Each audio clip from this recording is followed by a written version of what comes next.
হে আমার বন্ধুরা, হে আমার মুরব্বিয়ানেরা, শুনে রেখে দিন বাবা, জেনে রেখে দিন বাবা। অনেক সুন্নতের কথা আমি আগে বলেছি, আজকে একটা সুন্নতের কথা বলি বাবা, শুনে রাখুন। বিশ্বনবী আমার বলেছেন, তোমরা সকালবেলা যদি খালি পেটে আজুয়া খেজুর খাও, 7টা আজুয়া খাজুর খেলে সারাদিন ওই ব্যক্তির শরীরে কোনো বিষক্রিয়া কাজ করবে না। হে তরুণ যুবকেরা, হে আমার মুরব্বিয়ানেরা, শুনে রেখে দিন বাবা, জেনে রেখে দিন বাবা। বিশ্বনবী খাওয়া দাওয়ার শেষে একটু লবণ খেতে পছন্দ করতেন। খাওয়া দাওয়ার শেষে বিশ্বনবী দয়ার নবী আমার খাওয়া দাওয়ার শেষে একটু মিষ্টি খেতে পছন্দ করতেন। বিশ্বনবী দয়ার নবী আমার মাঝে মাঝে মধু খাওয়াকে পছন্দ করতেন।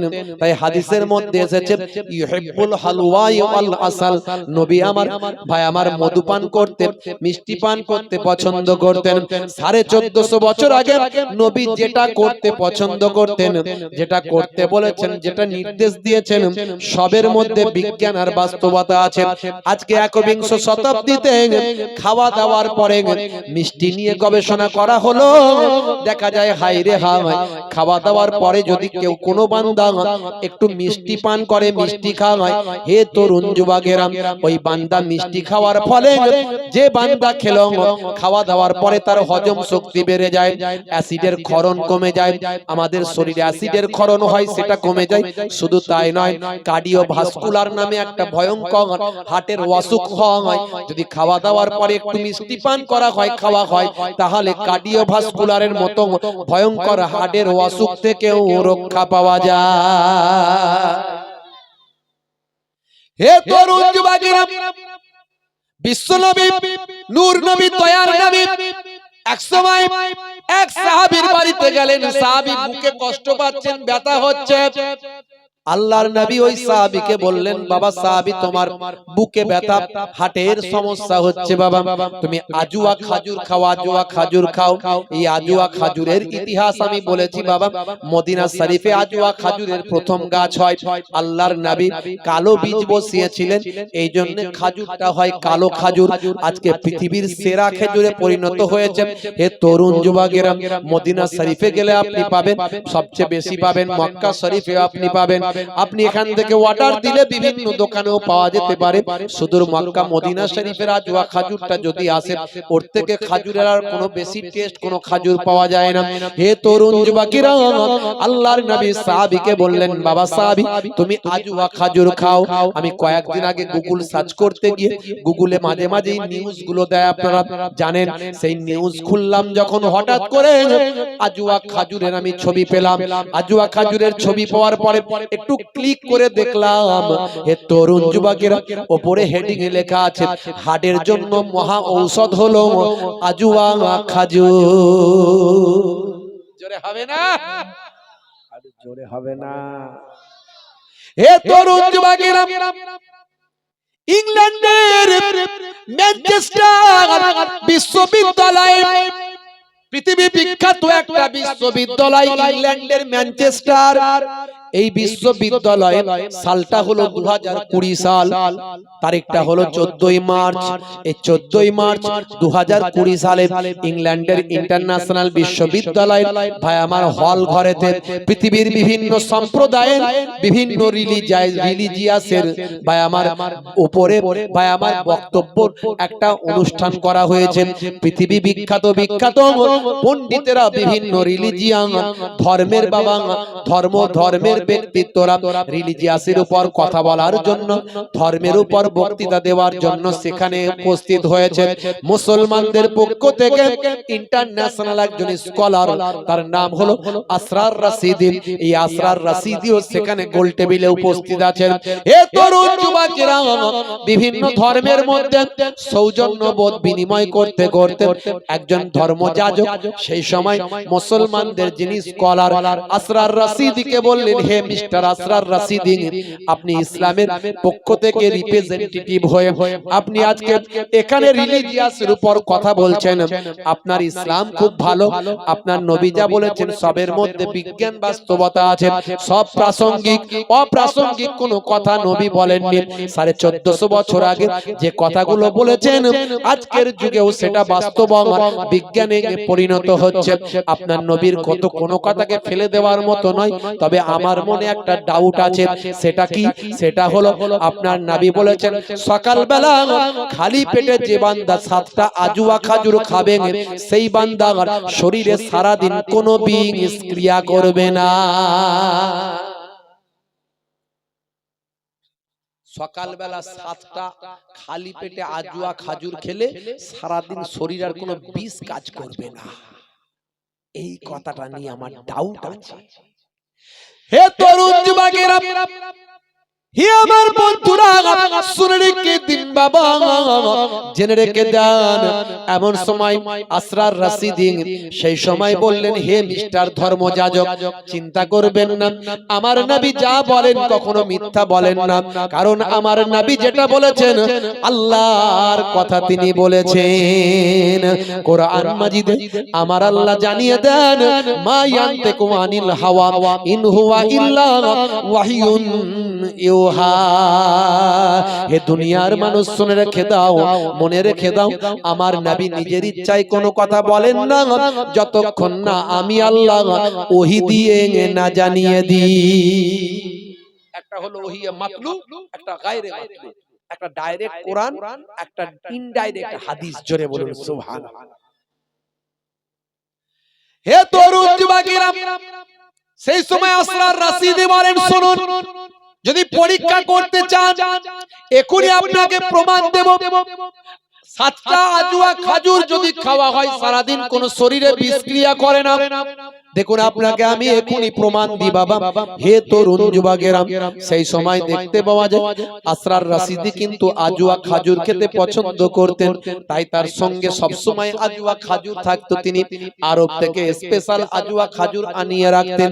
হে তরুণ যুবকেরা, চলতে ফিরতে সারাদিন টুকটাক মাঝে মাঝে খাজুর খাওয়ার ইচ্ছা হলেই আজুয়া খাজুর তিনি খেতেন। তিনি বললেন, আমার কাছে এখনই আজুয়া খাজুর আছে, এখনই আপনাকে পরীক্ষা করে দেখাবো, আমাকে একটু লিকুইড বিষ কেউ দিতে পারো বাবা? এখানে কি কোনো একটু লিকুইড বিষ আছে? যে কোনো ধরনের কোনো বিষ থাকলে তাড়াতাড়ি দাও। ভাই আমার খুঁজে খাজে পাওয়া গেল ইঁদুর মারা লিকুইড বিষ। ইঁদুর মারা লিকুইড বিষ ইংল্যান্ডের ম্যানচেস্টার বিশ্ববিদ্যালয়ের হল ঘরে ইঁদুর মারা লিকুইড বিষটা আসরার রাশিদি দাঁড়িয়ে দাঁড়িয়ে ঢক ঢক করে খেয়ে ফেললেন। খেয়ে ফেলে 7খানা আজুয়া খাজুর খেয়ে ফেললেন। ভাই আমার তাদেরকে বলে দিলেন, দেখুন আমি ইঁদুর মারা এই যে লিকুইড বিষ খেলাম, যেটা শরীরে এখনই আমার ভাই আমার অসুস্থতা আমার কারণ হয়ে দাঁড়াতে পারে। এই তরুণ যুবকেরা, অথচ আমি তার ওষুধ হিসাবে আমি আজুয়া খাজুরটা 7খানা খেয়ে ফেললাম। আপনাদের সঙ্গে আমি আলোচনা করব, এখন থেকে যতক্ষণ মিটিং চলবে থাকব, আমার শরীরে আপনারা পরীক্ষা করে দেখবেন বাবা। ভাই আমার ইন্টারনেটে শো করা হয়েছিল, বেরিয়েছিল, ভাই আমার বিশ্ব মিডিয়া চেপে দিয়েছিল ঘটনা, কিন্তু কয়েকটা ইউটিউব ছোটখাটো চ্যানেল এগুলোকে ভাই আমার বাইরে বের করেছিল। আজও ইন্টারনেটে পাবেন। হে তরুণ যুবকেরা, আসরার রাশিদি সেই সময় ভাই আমার ওই লিকুইড বিষটা খাওয়ার পরে 7খানা আজুয়া খাজুর খেয়েছিলেন। সারা দিন তাদের সঙ্গে ডিবেটে ছিলেন, আলোচনায় ছিলেন। সারা দিন দেখতে পাওয়া যায় শরীরে পরীক্ষা নিরীক্ষা করে দেখা হয় শরীরে কোনো প্রকার বিস্তার ক্রিয়া করে না। জোরে হবে না? এরকম প্রমাণ তো অনেক দেয়া যায়। আমি কেন এই কথাগুলো বলছি, তার কারণ হলো রাসূলের সুন্নত গুলো মানলে দুনিয়াতেও ভালো হবে, আখিরাতেও ভালো হবে। দুনিয়াতেও শ্রেষ্ঠ মানুষ হবেন, আর আখিরাতে নবীর সুন্নত মেনেছেন বলে নবীর সঙ্গে জান্নাতি হয়ে যাবেন। কারা কারা রাসূলের সঙ্গে জান্নাতি হতে চান না? হাত তুলে দেখান তো দেখি। আর পেছনে একজন তুলেছে, আসল লোক তুলেছে। তুমি ঠিক বুঝেছো। কারা কারা নবীর সঙ্গে জান্নাতি হতে চান এবার হাত তুলে দেখান। মাশাআল্লাহ, নারায়ে তাকবীর, নারায়ে তাকবীর। নবীর সঙ্গে সবাই জান্নাতি হতে চায়, কিন্তু নবীর সুন্নত মানবো না মানবো না? মানবো। তাহলে কাল থেকে মুখে যাদের দাড়ি নাই একটু একটু দাড়ি থাকবে তো নাকি? বেশি বড় বড় বলছি না, একটু থাকবে তো। এই কারা কারা কাল থেকে একটু দাঁড়িয়ে রাখবেন, হাত তুলে দেখান তো দেখি। কারা কারা রাখবেন হাত তুলে দেখান তো দেখি। একজন, দুইজন, তিনজন, চারজন, পাঁচজন, ছয়জন, সাতজন, আটজন, নয়জন, 10 জন, 11 জন, 12 জন, 13 জন। মাশাআল্লাহ, জোরে বলুন মারহাবা, জোরে বলুন মারহাবা, নারে তাকবীর। তাহলে 13টা লোক যদি দাড়ি কাল থেকে ছোট হলেও রাখে, অসনা সার্থক। মনে রাখবেন বাপজি আমার, যুবকেরা আমার, বন্ধুরা আমার, তাহলে নবীর সুন্নতটাকে মানার চেষ্টা করতে হবে। অনেক সুন্নতের কথা বলে ফেললাম তাড়াতাড়ি করে। হে তরুণ যুবকেরা, আল্লাহকে ভালোবাসুন, বিশ্ব নবীকে ভালোবাসুন। হে জওয়ান যুবকেরা, ভালোবাসার নিদর্শন আমি একটা ছোট্ট দিই, একটা ছোট্ট ভালোবাসার নিদর্শন দিই। বন্ধুরা আমার, এখানকার মানুষ যারা হজে গেছেন তারা জানেন কাবা শরীফের চত্বরে একটা সাদা পাথর লাগানো আছে। এই সাদা পাথরটা আপনারা দেখেছেন, সাদা পাথরটাতে ভাই আমার কাবা শরীফ, এই মদিনা শরীফ, মক্কা শরীফ। হে তরুণ যুবকেরা, আরবের টেম্পারেচার সব সময় বেশি, আরবের টেম্পারেচার সব সময় হাই। হে তরুণ যুবকেরা, হে আমার বন্ধুরা, আরবের টেম্পারেচার সব সময় বেশি। সেই জায়গায় কাবা ঘর তওয়াফ করতে হয় খালি পায়ে, জুতো পায়ে দিয়ে করা যায় না। কাবা ঘরের চত্বরে যে পাথর লাগানো ছিল, সেই পাথরে পা রাখলে পা পুড়ে যায় বাবা।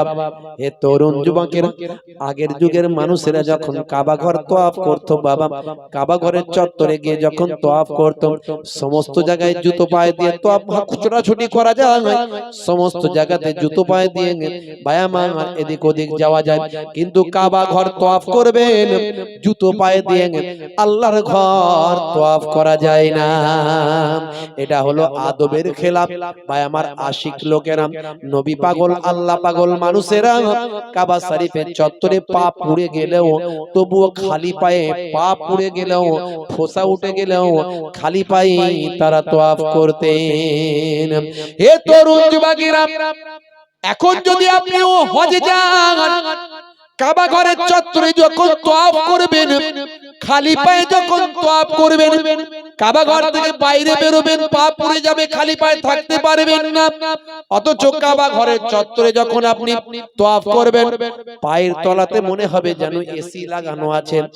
এত ঠান্ডা, এত ঠান্ডা সহ্য করতে পারবেন না। কি সুন্দর, কি ঠান্ডা, তওয়াফ করতে কোনো অসুবিধা হয় না। মনে হবে যেন কাবা ঘরের চত্বরে ভাই আমার ওই পাথরের নিচে যেন এসি লাগানো আছে। অথচ প্রখর রৌদ্র, প্রখর তাপ, গরমে মানুষ অস্থির হয়ে যায়, কিন্তু পায়ের তলা গরম হয় না, পায়ের তলা ঠান্ডা আছে। এর কারণ হলো অন্য কিছু নয়, কাবা ঘরের চত্বরে একটা সাদা পাথর বিছানো আছে, সেই সাদা পাথরটা কখনো গরম হয় না। এই সাদা পাথরটা আপনারা দেখে আসবেন যখন যাবেন।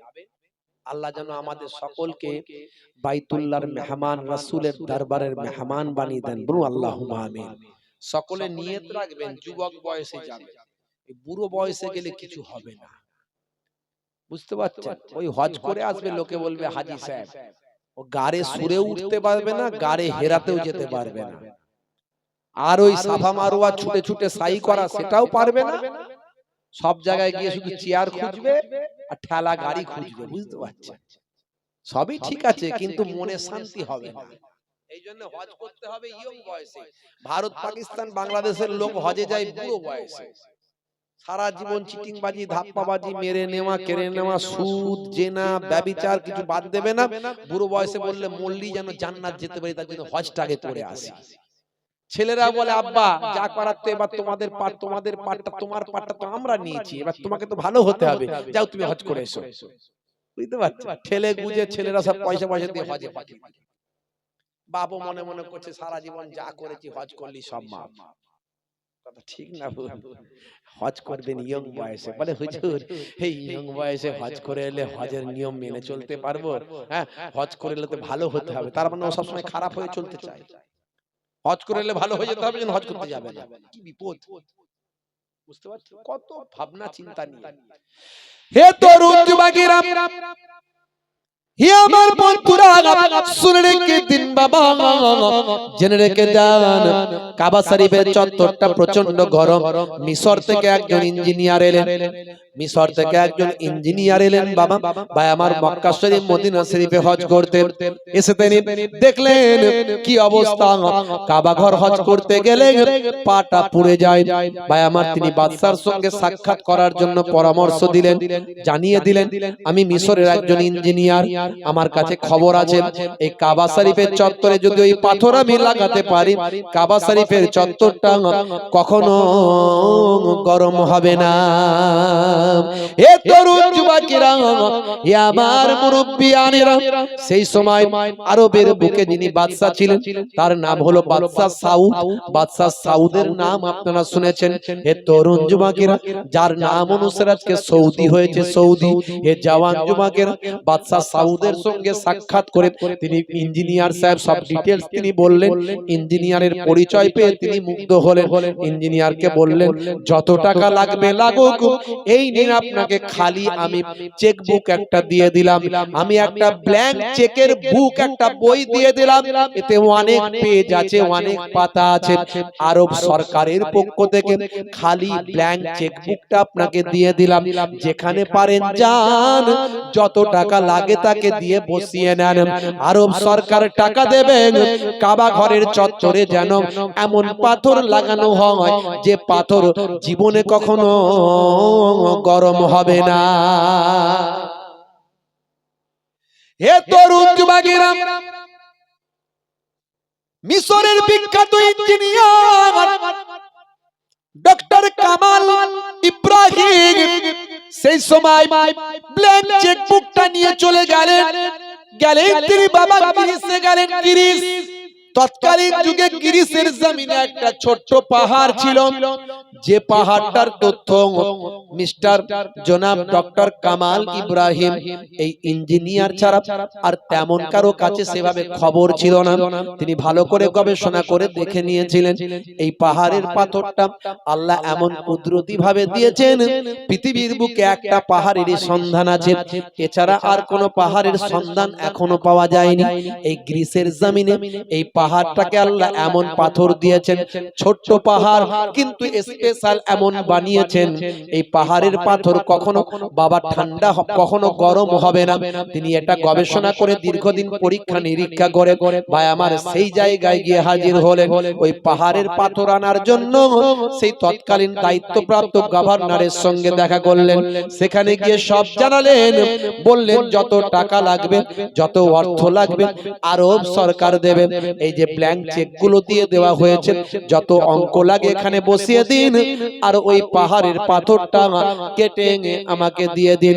হে তরুণ যুবকেরা, হে আমার মুরব্বিয়ানেরা, শুনে রেখে দিন বাবা, জেনে রেখে দিন বাবা। দেখা গেল ওই পাহাড়ের অর্ধেকটা পাথর তিনি নিয়ে আসলেন। ভাই আমার, পুরোটাই নিলেন না, প্রয়োজন নাই, কাবা ঘরের চত্বরে পুরো পাথর লাগবে না। হে তরুণ যুবকেরা, অর্ধেকটা পাথর তিনি সেখান থেকে কেটে নিয়ে টাকা পয়সা অর্থ দিয়ে তারপর তার নেতৃত্বে আনা হলো। ভাই আমার, সৌদির জমিনে, আরবের জমিনে নিয়ে এসে কাবা ঘরের চত্বরে সেই সময় বাদশা সাউদকে সামনে রেখে বিছিয়ে দিলেন বাবা। সেই দিন থেকে দেখতে পাওয়া যায় আজ পর্যন্ত কাবা ঘরের চত্বর কখনো গরম হয় না। বাদশা সাউদ খুব খুশি হয়ে গেল, হাজী সাহেবদের আর কষ্ট হবে না। আমি এবারেও গেছিলাম, আল্লাহ আমাকে 2 বছর পর পর নিয়ে গেলেন। আমি আমার সঙ্গীদেরকে দেখাচ্ছিলাম, দেখো যে পাহাড়ের পাথরের ওয়াজ করি সেই পাথর দেখে নাও, আর দেখতে পাবে না জীবনে, এই পাথর কোথাও জীবনে পাবে না। এই পাথর পৃথিবীর কোথাও পাবে না, এই কাবা শরীফের চত্বরে লাগানো আছে, দেখে নাও। দেখাচ্ছি, খালি পায়ে হাঁটো আর বাইরে গিয়ে হেঁটে এসে যাও, দেখবে কি হচ্ছে। একদম যেন কুদরতি এসি চলছে তলায়, সে পাথর এত ঠান্ডা। হে তরুণ যুবকেরা, 15টা বছর কেটে গেল, 15 বছর পার হয়ে গেল। বাদশা সাউদ আবার ডাক দিলেন, হে মিশরের ইঞ্জিনিয়ার ডক্টর কামাল ইব্রাহিম, আপনি এদিকে আসুন একবার। আপনি একবার আরবে জমিনে আসুন, আপনার বড় প্রয়োজন। আহা, আপনি কাবা ঘরের চত্বরে ওই পাথর এনে লাগিয়েছেন, হাজীদের কত উপকার হয়েছে, কিন্তু বড় আশা আমার, যদি আমার রাসূলের দরবারটা একটু লাগিয়ে দেন, রাসূলের মসজিদে নববীর চত্বরটা একটু লাগিয়ে দেন। প্রচন্ড রোদেতে মানুষের নামাজ পড়তে বড় কষ্ট হয়, নবীর দরবারটা রাসূলের মহব্বতে যদি একটু লাগিয়ে দেওয়া হয়, ওই পাথর যদি একটু পাওয়া যায়, আপনি যদি রাসূলের দরবারে মদিনার রওজার আশেপাশে যদি একটু লাগিয়ে দেন, আমার নবী খুশি হয়ে যাবেন। কাল কিয়ামতের দিনে হতে পারে আমার নবী আপনার জন্য স্পেশাল সুপারিশ করে দিতে পারেন।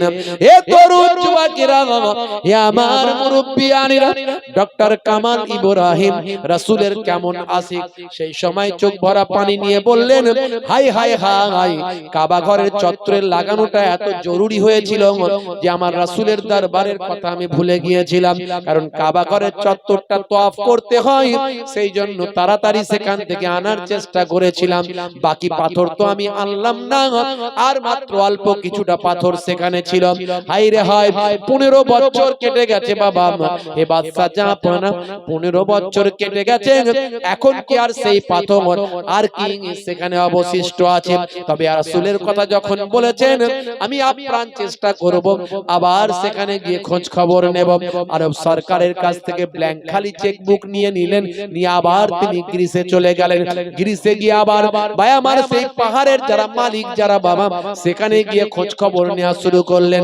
খোঁজ খবর নেওয়ার পরে মালিক জানিয়ে দিল, 15 বছর আগে অবশিষ্ট যেটুকু পাথর ছিল সবটা বিক্রি হয়ে গেছে, আর নাই, আর নাই। ডক্টর কামাল ইব্রাহিম বললে, ভাই সব বুঝতে পেরেছি, বড় ভুল হয়ে গেছে, রাসূলের রওজায় একটু যদি তখন লাগাতে পারতাম, তখন তো বেখিয়াল হয়ে গেছিলাম, তখন আসলে কাবা ঘরটা তওয়াফ করতে হয় বলেই খুব ওই দিকে মাইন্ডটা ছিল, এদিকটা ভুলে গিয়েছিলাম। তো এখন কে কিনেছে একটু বলতে যদি পারো, তাহলে আমি অন্তত সেখানে খবর নেব। 15 বছর আগের ঘটনা, আজ আর মনে আছে না? কে কিনেছে, কোথা থেকে কিনেছে, ওসব অ্যাড্রেস পাওয়া যায়? বলে, বাবু যদি একটু খাতা খুলে খুলে দেখো তাহলে ভালো হয়, যদি নাম ঠিকানা বলতে পারো, আমি সেখানে যাব, খোঁজ খবর নেব। বুঝতেই পারছো, আরব সরকার পাঠিয়েছে। হে তরুণ যুবকেরা, হে আমার বন্ধুরা, শুনে রেখে দিন বাবা, ডক্টর কামাল ইব্রাহিম ভাই, আমার মনটা বড় খারাপ। মালিক জানিয়ে দিল, এটা কখনো সম্ভব নয়, 15 বছর আগের খাতা খুলে বলা সম্ভব নয়। কিভাবে বলতে পারি কোন মানুষ কিনেছে এত পাথর, এত পাহাড়, কোন মানুষ কোথা থেকে কিনে নিয়ে গেছে বলা কখনো সম্ভব নয়। তবে যদি কোন রকম খবর পাই, আপনার অ্যাড্রেসে খবরটা পাঠিয়ে দেওয়া হবে।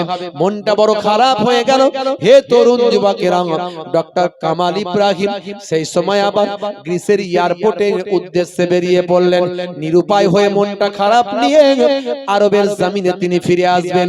এয়ারপোর্টে আছেন, সেই সময় ডক্টর কামাল ইব্রাহিমের কাছে মালিক খবরটা পাঠিয়ে দিলেন, যাও তাড়াতাড়ি গিয়ে ওই মানুষটাকে জানিয়ে দাও নাম ঠিকানা অ্যাড্রেসটা পাওয়া গিয়েছে।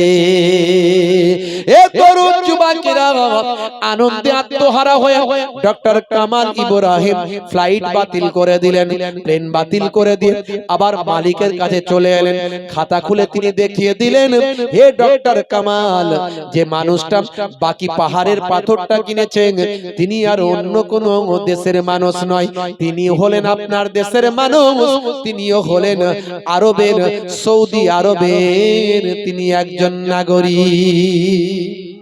নাম ঠিকানা অ্যাড্রেস নিয়ে সোজা প্লেনে করে একেবারে আরবে ভাই আমার জেদ্দায় নেমে সেখান থেকে সোজা সেই বড় ব্যবসায়ী সৌদি আরবের পাথর ব্যবসায়ীর বাড়িতে গিয়ে হাজির। হে তরুণ যুবকেরা, সেই ব্যবসায়ীকে গিয়ে সালাম দিয়ে বলে, ভাই বড় আশা করে এসেছি, আমার বাড়ি মিশর, আমি মিশরের একজন ইঞ্জিনিয়ার, কাবা ঘরের চত্বরে সাদা পাথর লাগিয়েছে। গ্রিসের জমিন থেকে আমি এনেছিলাম, বড় ভুল হয়ে গিয়েছিল। বাকিরা তখন না কিনে আমি চলে এসেছিলাম। আজকে বড় অনুভব হচ্ছে যে আমার রবের নবী পাকের রওজা মোবারকের চত্বরে যদি ওই সাদা পাথরটা একটু লাগিয়ে দিতাম, মানুষগুলো খালি পায়ে হাঁটাহাঁটি করতে পারত। আল্লাহর নবীর রওজা মোবারকের চত্বরে লাগালে মানুষগুলো সাদা পাথরে আরাম পেত, ঠান্ডা পাথরে আরাম পেত। বড় আশা করেছিলাম, কিন্তু বড় দুঃখের সঙ্গে জানাই আমি মিশরে গিয়ে আমি গ্রিসে গিয়েছিলাম, সেখান থেকে খবর নিয়ে এলাম, সেখান থেকে অনেক কষ্টে তথ্য জানতে পারলাম ওই সাদা পাথরটা আপনি কিনে এনেছেন। ভাই আপনার কাছে আমি বলতে চাই, ওই সাদা পাথর কি আপনার বিক্রি হয়ে গেছে? সেই সময় মালিক খাতা খুলে খুলে বলে, না না বিক্রি হয়নি, 15 বছর আগে এনেছিলাম, এটা সত্য, তবে গোডাউনই মনে হচ্ছে আছে। আমি এখনই খবর নিয়ে দেখছি গোডাউনে আছে কিনা। হে তরুণ যুবকেরা, সঙ্গে সঙ্গে খবর নিয়ে জানতে পারা যায় 15 বছর ধরে ওই গ্রিসের সাদা পাথর কেউ কেনেনি, কাউকে বিক্রি করা হয়নি। যতটুকু কেনা হয়েছিল গ্রিস থেকে আনা হয়েছিল, সবটা তার গোডাউনের ভিতরে পড়ে আছে। জোরে হবে না? বন্ধুরা আমার, 15 বছর পরে আবার সেই সাদা পাথর রাসূলের রওজা মোবারকের চত্বরে মসজিদে নববীর আশেপাশে, যেখানে প্রচন্ড রৌদ্রে উত্তপ্ত হয়ে যায়, সেইখানে গিয়ে দেখবেন যে সাদা পাথর কাবা ঘরের চত্বরে পেয়েছেন, সেই পাথর রাসূলের রওজার চত্বরেও লাগানো হয়েছে। কি মহব্বত আল্লাহ এবং রাসূলের প্রতি ডক্টর কামাল ইব্রাহিমের, কি মহব্বত! একজন ইঞ্জিনিয়ার কেমন ভালোবাসেন। ভাই আমার, তরুণ যুবকেরা আমার, সৌদি আরবের ওই মার্বেল বিক্রেতাকে বলা হলো, তাহলে আপনি যে পাথরটা দিলেন কত টাকা নেবেন? চেকটাই, এই যে খালি চেক দিচ্ছি, অ্যামাউন্টটা বসিয়ে নিন। আরব সরকার বলে দিয়েছে। সেই সময় দোকানদার বলেছিল, আমি চেক দিলে দুনিয়াতে টাকা পাবো, আর ব্ল্যাঙ্ক চেক ফ্রি পয়সায় মালটা দিলে কাল কিয়ামতে রাসূলের দিদার পাবো। জোরে হবে না? তিনি এক পয়সা নিলেন না। ডক্টর কামাল ইব্রাহিম যত পরিশ্রম করলেন আল্লাহর কাবা ঘর এবং রাসূলের রওজায় এই সব কাজ করতে গিয়ে, একটা পয়সাও তিনি নিলেন না। আরব সরকার বললেন, হে ডক্টর কামাল ইব্রাহিম, এর খালি চেক আপনাকে দিয়ে দিলাম, খালি অ্যামাউন্টটা বসিয়ে দিন, টাকা আপনার অ্যাকাউন্টে চলে যাবে। সেই সময় ডক্টর কামাল ইব্রাহিম চোখ ভরা পানি নিয়ে বলেছিলেন, টাকা যদি আমি নিয়ে নিই দুনিয়াতে অর্থ পাবো, কিন্তু বিনা পয়সায় যদি করে দিই কাল কিয়ামতে রাসূলের শাফাত পেয়ে যাব। বন্ধুরা আমার, কি মহব্বত, কি ভালোবাসা! একটু চিন্তা করুন, আজকে আমাকে আল্লাহ এবং রাসূলকে ভালোবাসতে হবে।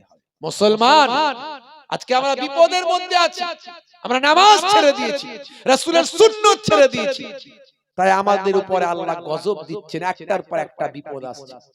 তাকিয়ে দেখুন চারিদিকে, মুসলমানের দেওয়ালে পিঠ থেকে গেছে। আজকে কোন জায়গায় আমরা পৌঁছে গেছি? খালি বলছি হাই রে হাই, সব গেল, সব গেল, সব গেল, সব গেল। আমাদের মসজিদ ভেঙে মন্দির হয়ে গেল, হাই রে হাই, সব গেল, সব গেল। আমরা বলছি, হ্যাঁ বন্ধুরা আমার, কিন্তু আমরা আমাদের গ্রামের মসজিদে নামাজ পড়ছি না। আমরা আমার আল্লাহর হুকুমগুলো মানছি না, রাসূলের সুন্নাতটা মানছি না। খালি আমরা হা হুতাশ করছি, হাই রে হাই, আমাদের মসজিদ ভেঙে মন্দির হয়ে গেল।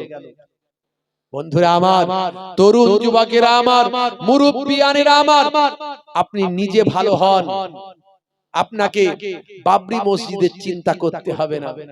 বাবরি মসজিদের চিন্তা স্বয়ং আল্লাহ করছেন। জোরে হবে না? আমার আল্লাহ জানেন ওই মসজিদের তাকদীরে কি আছে না আছে, তার ভবিষ্যৎ কি আমার আল্লাহ জানেন। আপনার যেটা করার দরকার সেটা হলো আপনি করুন, আল্লাহর উপর ভরসা রাখুন, আল্লাহর ইবাদত করুন, রাসূলের সুন্নাতটা মেনে চলুন। আর যদি অন্যায় কোনো কিছু দেখেন, আপনি ক্ষমতা থাকলে হাত দিয়ে প্রতিবাদ করুন, না থাকলে মুখ দিয়ে প্রতিবাদ করুন, না থাকলে ঘৃণা জেনে সরে যান। এটা প্রতিবাদের মাধ্যম। আজকে হা হুতাশ করছেন, কোনো লাভ নাই। আপনি আল্লাহকেই মানছেন না, আল্লাহর নির্দেশ মানছেন না। আপনার গ্রামের মসজিদটা আছে, সেখানে আপনার মসজিদটা বিরান হয়ে যাচ্ছে, কেউ নামাজি নাই, আজান দেওয়ার লোক নাই, অথচ আমি আপনি বাবরি মসজিদ, বাবরি মসজিদ করছি।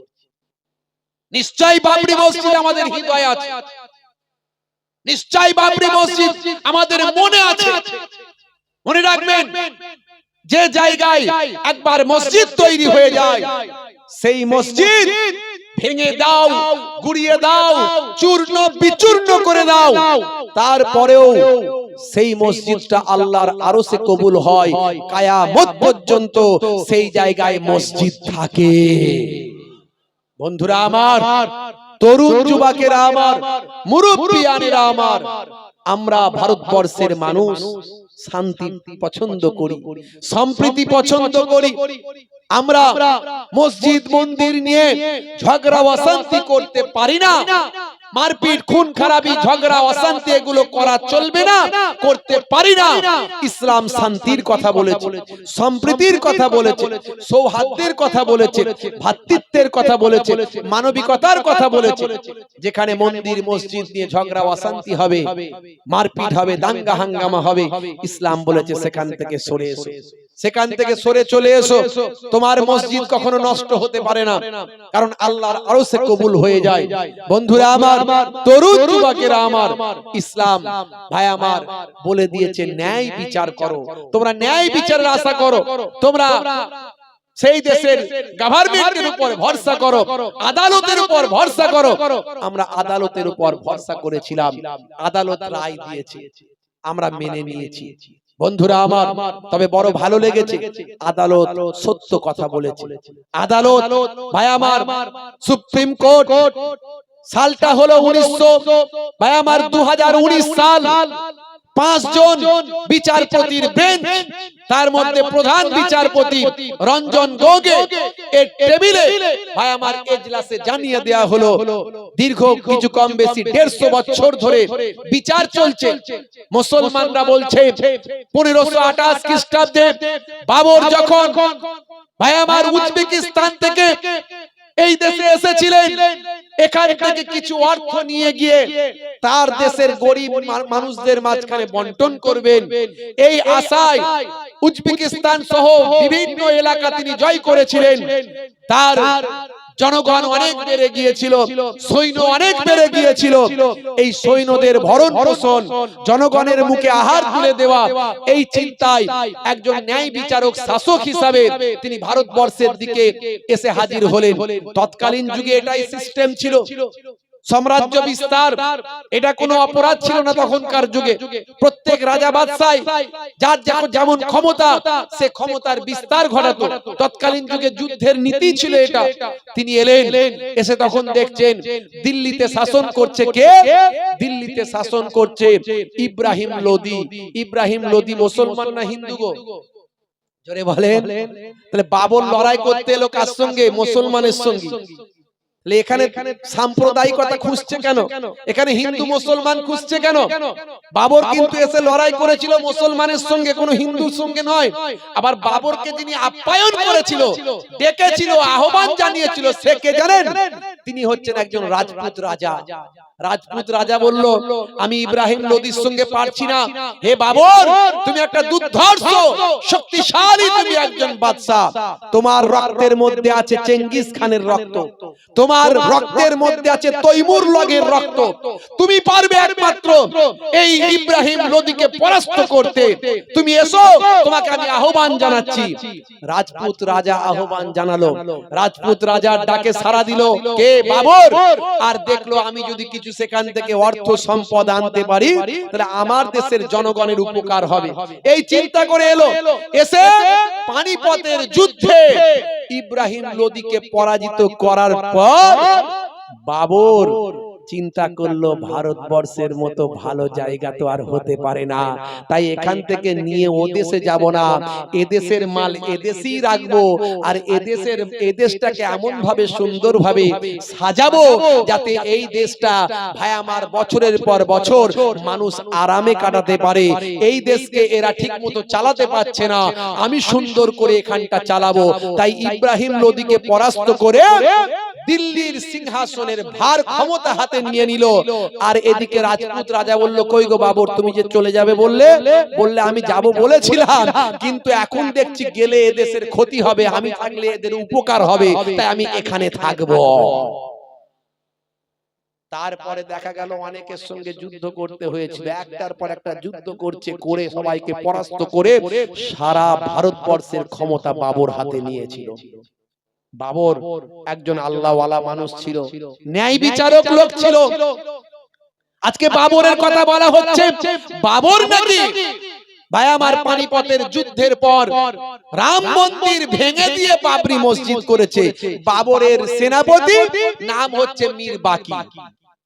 সেটা যদি সত্য হতো, আমরা মুসলমানরা বাবরকে থুতু দিতাম, ঘৃণা করতাম, আর আমরা আগেই বলতাম ওই মসজিদ তোমাদের ভাঙতে হবে না, আমরা মুসলমানরা গিয়ে ভেঙে দেব। কারণ জবরদখল করার জায়গায় মসজিদ হারাম হয়ে যায়, হালাল হয় না। জবরদখল করার জায়গায় মসজিদ করলে সেই মসজিদের নামাজ হবে না। এই ভাই হবে, এই আপনারা তো জানেন মোটামুটি হবে, যেরকম হবে হবে না। কোর্ট যদি বলে দিত, রঞ্জন গগৈর টেবিলটা যদি শেষ ফাইসালা যেটা দিয়েছিল সেখানে যদি এটুকু কথা শুধু বলে দিত, হ্যাঁ আমরা প্রত্নতত্ত্ববিদরা আমাদের লোকজন সব গবেষণা করেছে, মাটির তলা পরীক্ষা নিরীক্ষা করেছে, করে দেখেছে যে এখানে মন্দির ছিল, প্রমাণ হয়ে গেছে, ভারতবর্ষের লোকেরা মুসলমানরা একটা কথা বলতো না। কিন্তু কোর্ট কি বলল? এখন প্রচার হচ্ছে যে ওখানে মন্দির ভেঙে মসজিদ হয়েছে। ভাই আমার ভালো করে তাদের বলবো, ইন্টারনেট থেকে ইন্টারনেটটা সার্চ করে ভাই আমার যে কোর্টের রেজাল্টটা দেওয়া হয়েছিল সেই রেজাল্টটা বের করে দেখে নেবেন, দয়া করে একটু রেজাল্টটা বের করে দেখে নেবেন। রঞ্জন গগৈর বেঞ্চ কি ফাইসালা দিয়েছিল দেখে নিয়ে তারপরে মন্তব্য করবেন। যদি আমি ভুল বলে থাকি আমি ক্ষমা প্রার্থনা করে নেব। আমার যদি ভুল তথ্য জানা থাকে আমি ক্ষমা প্রার্থনা করব মিডিয়ার সামনে এসে। ভাই আমার সেখানে বলা হয়েছিল এমন কোন তথ্য পাওয়া গেল না, এমন কোন খাঁচা বা স্ট্রাকচার পাওয়া গেল না যার দ্বারাই প্রমাণিত হতে পারে যে মসজিদের তলায় মন্দির ছিল, এটা প্রমাণিত হয়নি। তবে আপামর হিন্দু জনসমাজের হিন্দু ভাইদের আস্থা, তারা রামায়ণে যে পড়াশোনা করেছেন, রামায়ণের রামের জন্মভূমি অযোধ্যায় পেয়েছেন, সেই তথ্য ভাই আমার রামায়ণের রাম, আমরা জানি রামায়ণ মহাভারত এগুলো একটা কাল্পনিক তৈরি করা একটা গ্রন্থ যেখানে কাল্পনিক চরিত্র আছে। তো সেটা যদি বাস্তবে হয় আমরা বলতে পারবো না, আপনারাই জানেন। যদি সত্যি বাস্তবে রাম বলে কোনো চরিত্র থাকে সেটা আপনারা জানেন, কাল্পনিক কি বাস্তব আমরা তো এইভাবে বুঝতে পারছি না। মাঝে মাঝেই তো আমরা দেখছি সোশ্যাল মিডিয়ায় যে কাল্পনিক চরিত্র।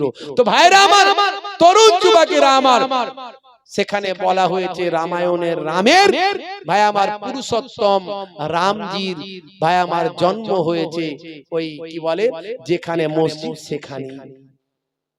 তো কোর্ট বলে দিল, কোর্ট তখন বলল এই আপামর হিন্দু জনসমাজের ভাবাবেগ যেহেতু ওখানে রামের জন্ম হয়েছে তাই ওইখানে মন্দির তৈরি করা হবে। আর মুসলমানদের যেহেতু মসজিদ ছিল তো ওই অযোধ্যা চত্বরে এই মসজিদ থেকে 25 কিলোমিটার দূরে সেখানে মসজিদ করা হবে 5 একর জমিতে। কোর্ট এই ফয়সালা দিল। মুসলমানরা বলল বিচারটা আল্লাহর উপরে ছেড়ে দিলাম, কারণ আমরা শান্তি বজায় রাখতে চাই, অশান্তি আমরা চাই না। জোরে হবে না? ইসলাম শান্তির কথা বলে, সম্প্রীতির কথা বলে, প্রত্যেকটা ধর্মই শান্তির কথা বলে। শ্রী রামকৃষ্ণ পরমহংস দেবজি বলেছেন যত মত তত পথ।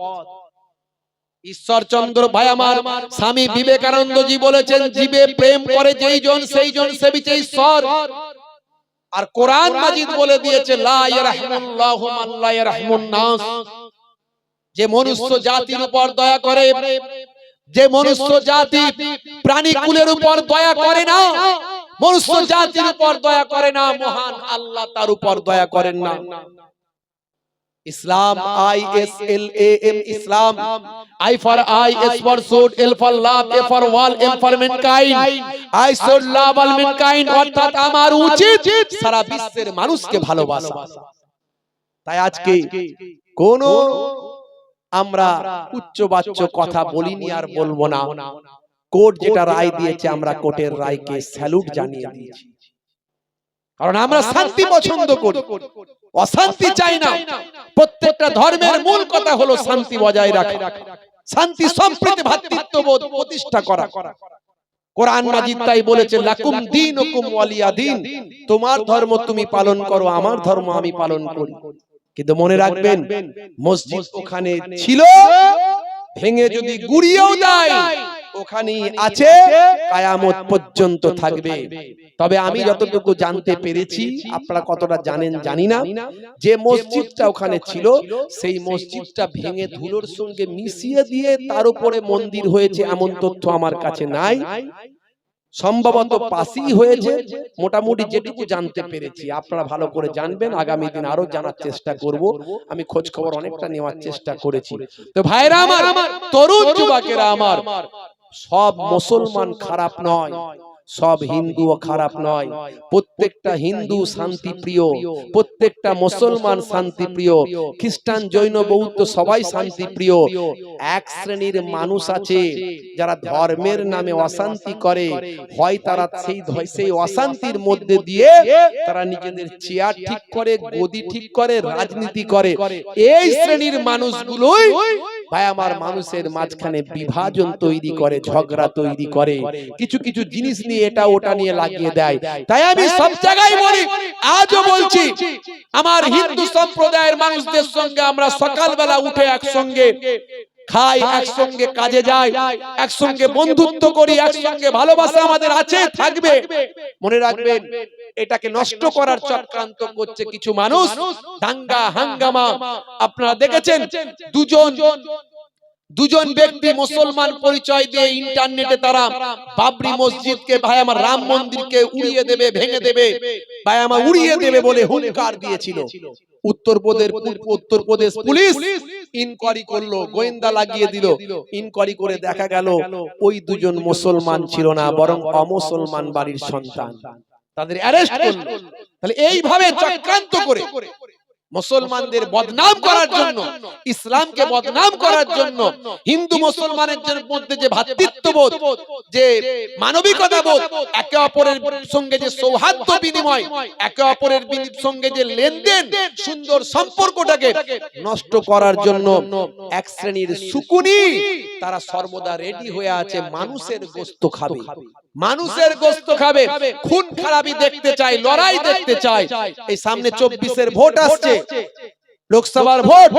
এর আগে কিন্তু তারা চেষ্টা করবে কি করে দাঙ্গা হাঙ্গামা করা যায়।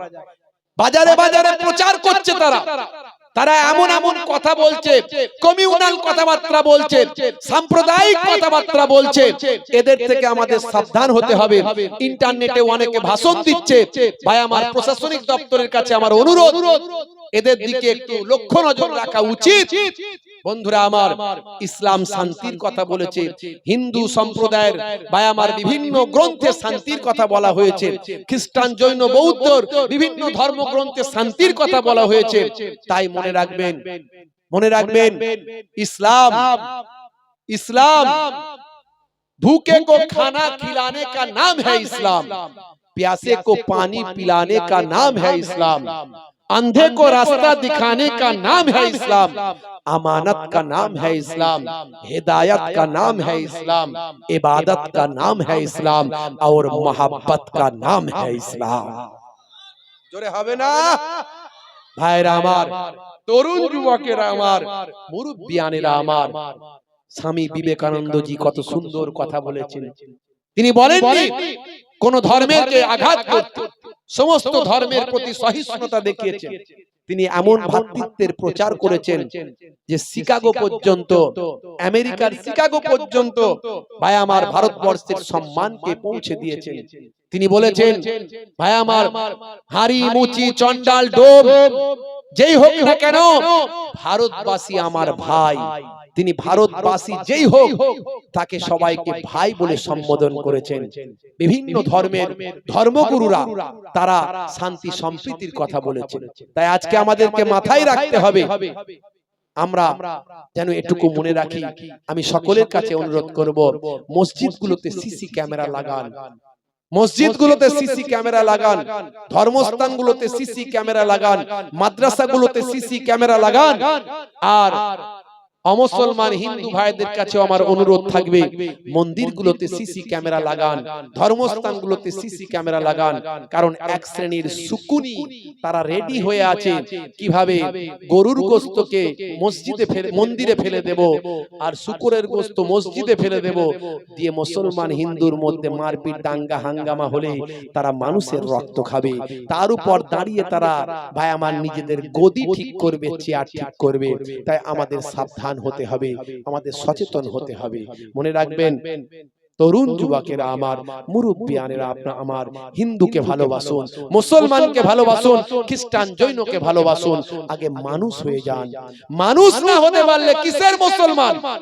আগে মানুষ হতে হবে, তারপর মুসলমান। আগে মানুষ হতে হবে, তারপর হিন্দু, তারপর খ্রিস্টান জৈন বৌদ্ধ। মানুষই যদি হতে না পারলেন কিসের মুসলমান, কিসের হিন্দু? আজ থেকে আমাদের প্রতিজ্ঞা করতে হবে, ইসলামের ব্রাইটনেস, উজ্জ্বলতাকে আমরা মানুষের কাছে পৌঁছে দেব, শান্তি সম্প্রীতির বাণী মানুষের কাছে ছড়িয়ে দেব। বলুন ইনশাআল্লাহ। আজ থেকে আমাদেরকে খেয়াল করতে হবে, এমন কোন অন্যায় কাজ করব না যার বিনিময়ে আমার ইসলামের বদনাম হবে, আমার নবীর বদনাম হবে, কোরআনের বদনাম হবে। এটা আমাদের মাথায় রাখতে হবে। প্রত্যেকে 3 বার সূরা ফাতিহা, আলহামদুলিল্লাহ শরীফ, 3 বার সূরা ইখলাস, কুল হুয়াল্লাহ শরীফ, 3 বার দুরূদ শরীফ পাক তেলাওয়াত করেন, আখিরি মোনাজাত করা হবে।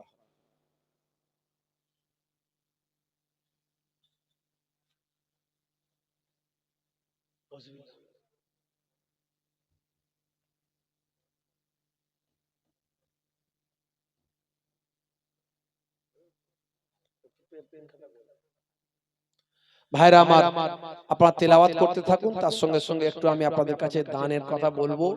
গত বছর আপনারা দিয়েছিলেন, এবছরে একটু আপনারা বলেন, নাহলে আগামী বছর একটু সুবিধা হবে। ভাইরা তো পরবর্তীকালে আপনারা টাকা পয়সা দিয়েছেন বলি এত বিশাল মাহফিল করতে পেরেছে।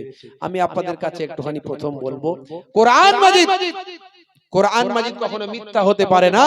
সেই কোরআনে বলা হয়েছে, কি বলা হয়েছে? মানজা আবিল হাসানাতে ফালাহু আসরু আমসালিহা। বান্দা এক দিবি, আমি আল্লাহ 10 দেব। জোরে বলুন সুবহানাল্লাহ। তা আপনাকে আমাকে মাথায় রাখতে হবে বাপজি আমার, এক দিলে 10 পাওয়া যায়।